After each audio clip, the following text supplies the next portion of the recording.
Salut tout le monde! Aujourd'hui on se retrouve pour une nouvelle vidéo et je suis trop contente de vous la tourner. J'ai plein de trucs à faire, je devais pas faire la vidéo, j'ai pas fait non plus ce que j'avais à faire.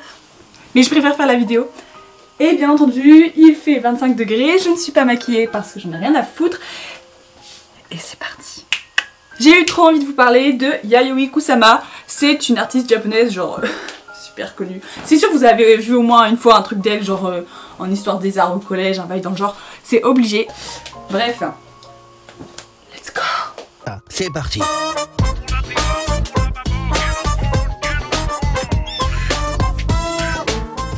Bref, Yayoi Kusama, c'est une artiste japonaise qui a commencé à avoir genre des hallucinations psychiques vers l'âge de genre 10 ans. Je vais te lire son témoignage. Un jour, après avoir vu sur la table la nappe au motif de fleurettes rouges, j'ai porté mon regard vers le plafond. Là, partout, sur la surface de la vitre, bref, elle voyait des fleurettes rouges partout. Elle a eu des hallucinations. Donc, après avoir vu ces fleurettes rouges, elle a commencé à faire des peintures de trucs répétitifs, genre des pois et des phallus. Oui, des phallus. Et donc, à partir de là, genre, elle peignait tout le temps, elle peignait tout le temps, elle peignait tout le temps. Et à un moment, début des années 60, exil à New York, années 60, pop art, tout ça, tu vois, genre Andy Warhol, de machin. Et donc à New York, elle fait ses études d'art, elle kiffe sa vie. Voilà, bon, elle a toujours ses hallucinations. Hein. Elle fait des peintures avec des dots, des pois, voilà, bref. Et elle fait aussi des happenings. Et voilà, elle fait plein de trucs. Elle écrit, elle sculpte, elle touche à tout. Elle peint des pois partout. Infinity Nets, c'est genre des séries de peintures avec que des pois, tu vois. Tu dis putain, c'est ça une artiste? Il peigne des pois. Alors, je t'explique.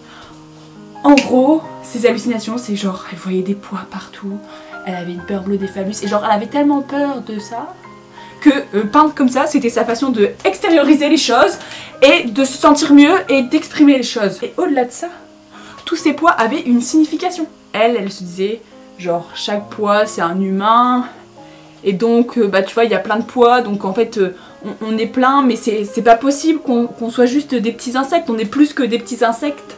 On est plus que ça, tu vois. C'était un peu paradoxal la démarche. Hein, ouais. Donc Infinity Nets, c'est les séries dont je t'ai parlé. Ça se faisait à peu près au moment où l'action painting était à la mode.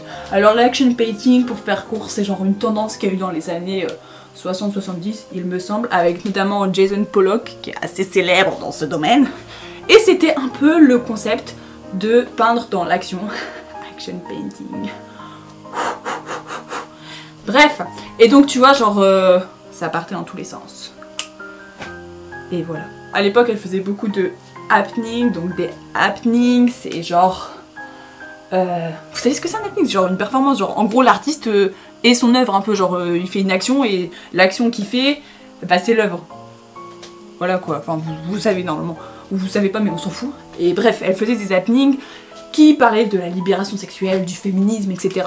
Et à un moment, dans sa carrière, elle doit revenir à Tokyo, genre années 80 et tout. Elle est hyper triste de revenir à Tokyo, mais genre tu vois, ses problèmes psychiques, du coup, ils sont vraiment empirés. Donc elle revient, et en gros, son mode de vie, c'est hôpital psychiatrique, en face de studio de création, on va dire. Genre en gros, elle partage sa vie entre ces deux choses-là. J'ai plein de gestes avec mes mains, je sais pas, vous devez en avoir marre, ça doit être horrible pour vous. Genre en fait c'est une meuf qui a une hantise des relations sexuelles.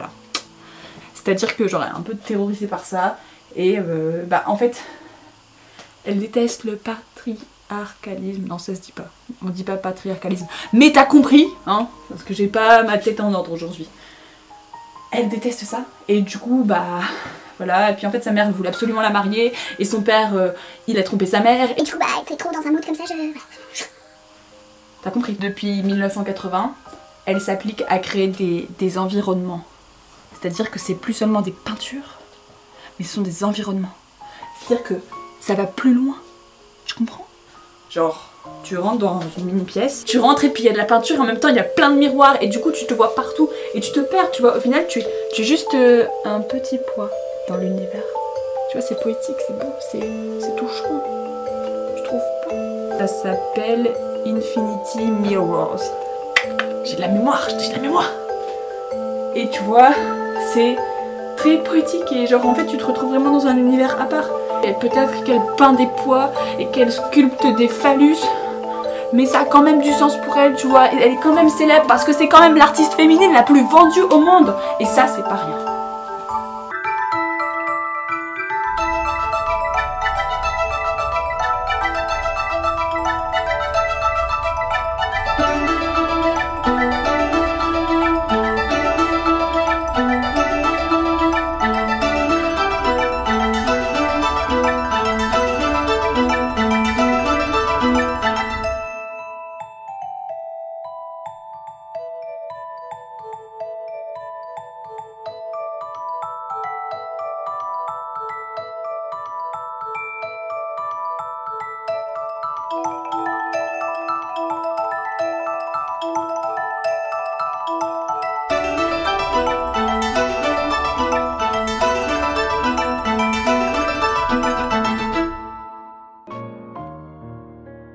Et puis un jour, elle est invitée à la Biennale de Venise. Alors la Biennale de Venise, c'est genre un événement d'art contemporain où il y a plein d'artistes nouveaux qui sont invités.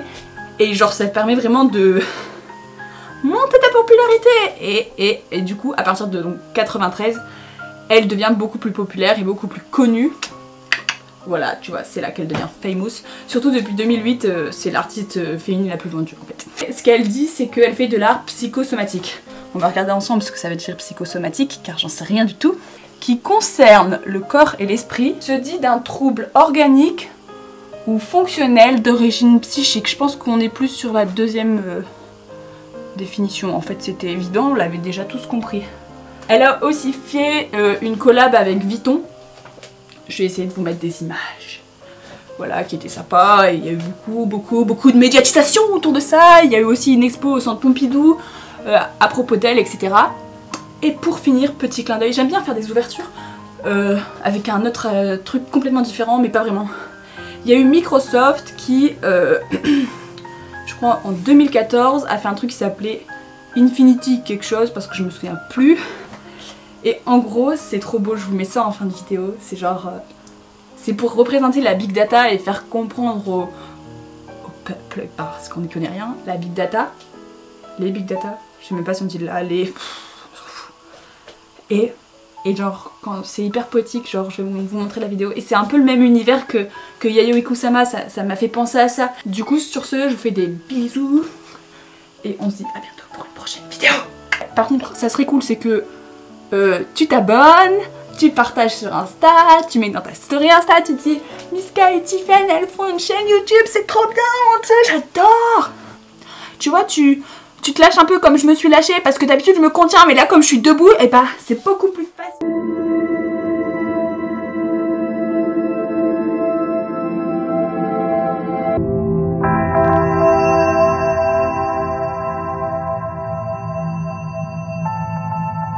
Welcome to Infinity. This is the world of big data. A world of information too vast to imagine.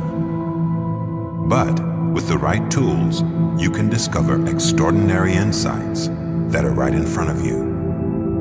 Let's take what's in your pocket. Chances are it's one of these, a quarter. You may not think too much of it, but the humble quarter tells you almost everything you need to know about the world. This coin will be your guide on our journey through big data. The United States has had quarters since 1796.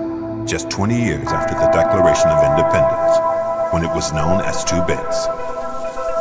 Those 2 bits are made of 2 metals, copper and nickel. The data shows the US Mint produced 4.9 billion quarters from 2011 to 2014. And it takes a lot of metal to produce all those quarters. Over 2,000 metric tons of nickel and 22,000 tons of copper. By analyzing historic market data, we learn each quarter costs